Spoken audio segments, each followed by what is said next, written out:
Welcome back and thank you for staying with us. Now, President Cyril Ramaphosa is gearing up for a meeting with US President Joe Biden at the White House. The two leaders are set to discuss issues relating to trade and infrastructure development, despite ongoing disagreements over the war in Ukraine. Let's go to our Washington correspondent Simon Marks, who is tracking the story, and he joins me now live. So, Simon, thank you very much for speaking to us. Firstly, talks or a conversation around the fact that the two countries or the leaders don't agree when it comes to a stance on the Russia-Ukraine conflict will not take much of time, right? But do you think that it will be discussed?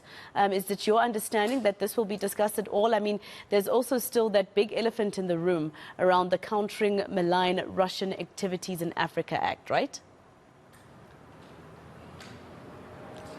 Yeah, absolutely. I think there's no question Ukraine will be discussed, because you can't have a meeting any longer with the Biden administration without Ukraine being on the agenda. Let me just tell you where we are. We're reporting today from outside the Naval Observatory here in Washington, D.C. It's right at the top of Embassy Row, and it is the Vice President's residence. It's essentially the Vice President's own little White House, and we're here because Cyril Ramaphosa and the South African delegation will be arriving here in a little while. He's being hosted for breakfast by Vice President Kamala Harris here ahead of his meeting with President Biden in the Oval Office a little bit later. And as you said, the agenda for that meeting is going to be full. Ukraine is absolutely going to be discussed, although it seems pretty clear from briefings that we've had from both sides that essentially there is an understanding that there's not going to be very much progress made. Certainly in South Africa, hardening its attitude towards Russia, or the Americans persuading Cyril Ramaphosa to be more outspoken about what is taking place in Ukraine. So instead, the focus is evidently going to be primarily on trade and investment, on public health and the various projects that the United States is involved with in South Africa, on infrastructure partnerships, because that's relatively fallow terrain for the two presidents to find common ground over. Last night, a senior Biden administration official was at pains to say that the President of the United States is looking forward to his conversation with President Ramaphosa, described it as essential for the United States to hear the South African government's viewpoints on a wide range of issues, including trade and investment, public health, infrastructure, the reform of international institutions, including the United Nations, but also on global affairs. And that phrase, global affairs, was basically code for, we're going to have a chat about Ukraine, but we don't think we're going to advance very much in that regard.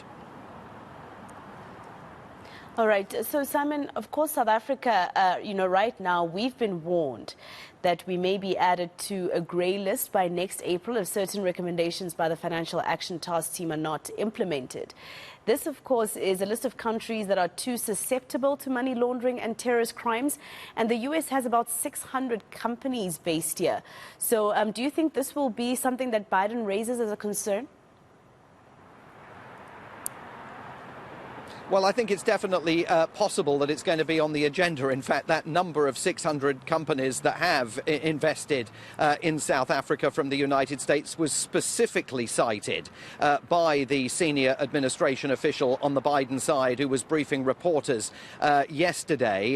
There was no indication during the course of the briefing that that particular issue is going to be front and center for the discussions, but it will absolutely be part of the conversation. I mean, President Ramaphosa has another big task on his hands here, and that is trying to push back against the Countering Russia's Malign Activities in Africa Act, which, first of all, is the only piece of legislation I can remember in the United States that doesn't have a snappy nickname attached to it.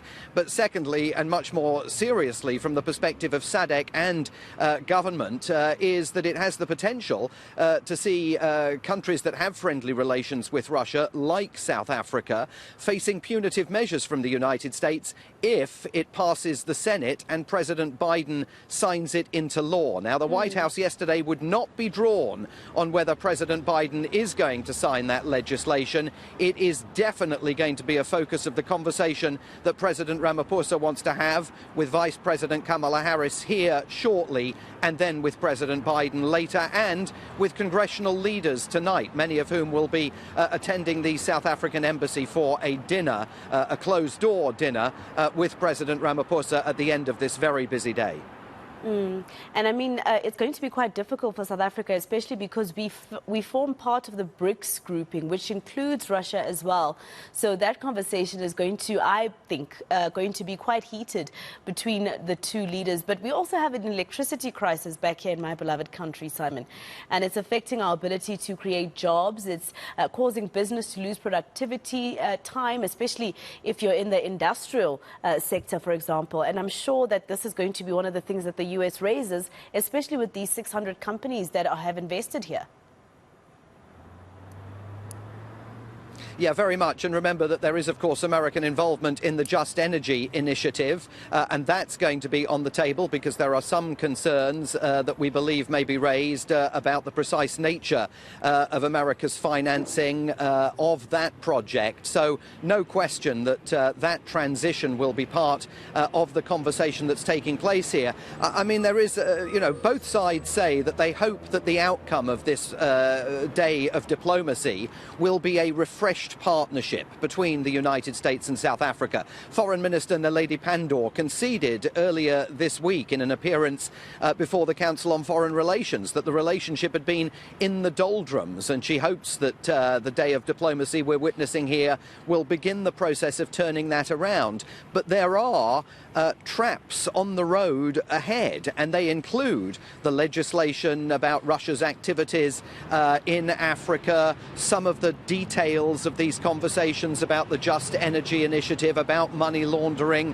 I mean, those add to the complexities of putting the relationship on a more long-term track, not just for the next few weeks, but for the months and years to come.